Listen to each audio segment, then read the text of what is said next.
Uwiteka avugiye ahangaha izayimukira umushumba. Uwiteka yaragushije kubera ko yakubwiye bagakumva kandi aguhaye gasopo. Ureke itorero ry'aba kubeshyera leta ngo niba utuma ugenda ubeshya abantu. Uwiteka yaravuze ngo yahaye nyakubahwa ubutumwa bukomeye n'imbaraga zikomeye n'amategeko akomeye. Iyo ashaka gusenya itorero ryakoresha wowe ubikora kubera ubujura, kubera ibyo wishakira, kubera indamu, kubera wamufatanyije. Ariko ntukongere kubeshyera leta y'u Rwanda. Yagutumye gusenya itorero, yagutumye kuryubaka no kurigira inama uburyo byahagana ku biro kuko abagenzi bari barabishenye. Ariko wowe ukomeje gukora bibi, Uwiteka yavuze gasangana. Mwene data mu Kristo uduteze amatwi, twishimiye kubana nawe mu nkuru tumaze iminsi tubona ndetse n'amashusho ateye agahinda y'ibiri kubera mu madini ndetse no mu matorero. Birababaje nk'itorero ry'umwuka hari kubera ibikorwa byo kurwana cyangwa ibikorwa biteye isoni cyangwa iby'isoni nkeya, aho umuntu ahaguruka agiye guhanura bagenzi be bakamufata, hanyuma bose kamere zikabyuka ukabona abantu baraterana amakofi. Abahanuzi burimo buragenda budusohoreraho ndetse bukarasohorera no kubo bwavuzeho. Itorero ryari ry'umwuka abantu barihinduye itorero ry'umubiri, aho abantu barwanira mu rusengero. Birababaje kandi biteye agahinda. Nshuti mwene data wo mu Kristo, iki ni igihe cyo guhumuka ndetse ukaba maso ukamenya aho werekeza, kuko ikigaragara cyo ibyari itorero ry'umwuka abantu barihinduye iry'umubiri ndetse ribaye iry'abantu ku giti cyabo.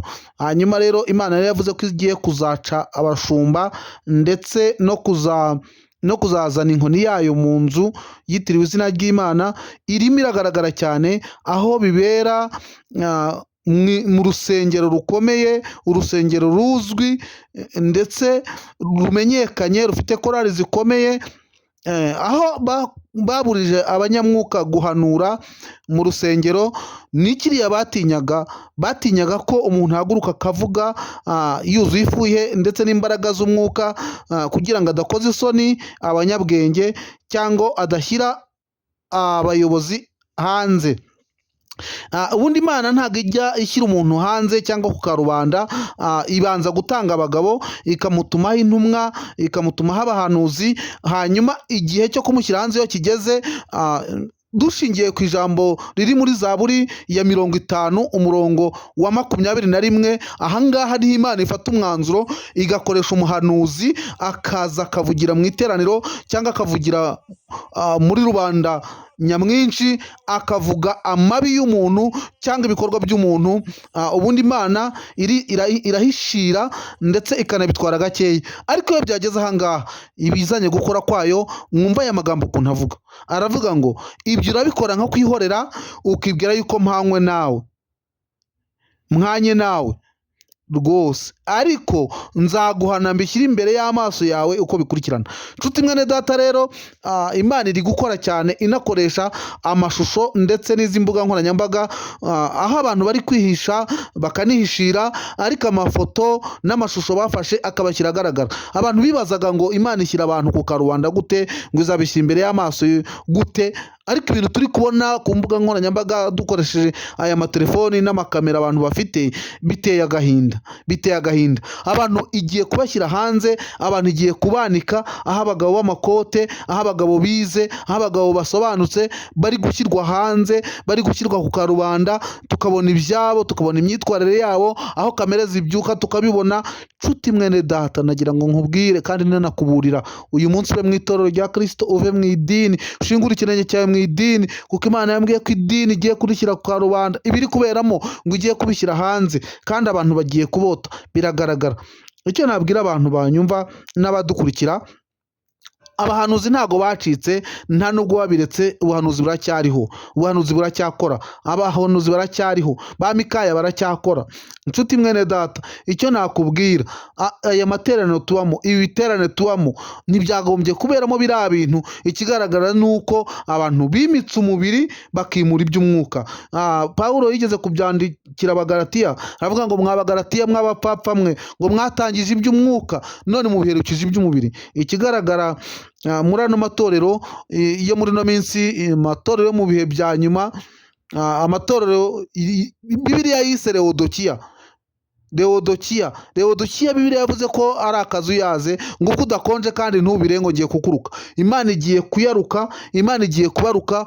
Itorero rya Kristo riri mu ibanga nk'uko turibabwira, kandi ribanga rizwi n'abayubaha. Abayubaha barabizi, abakorera Imana barabizi, bagombye kugendera mu ibanga kandi bagakorera mu ibanga. Icyo Imana ituburira inatubwira ni ukwihana ibyaha tukezwa, kuko ibiri hanze aha ngaha, ikigaragara cyo nuko mu madini n'amatorero abantu bari gushaka inyungu, bagashaka ibihembo, bagashaka amaramuko, ndetse bagashaka n'indonke kuruta uko bagombye kubwira abantu Imana. Ndetse ubutumwa bwiza ntago bukivugwa.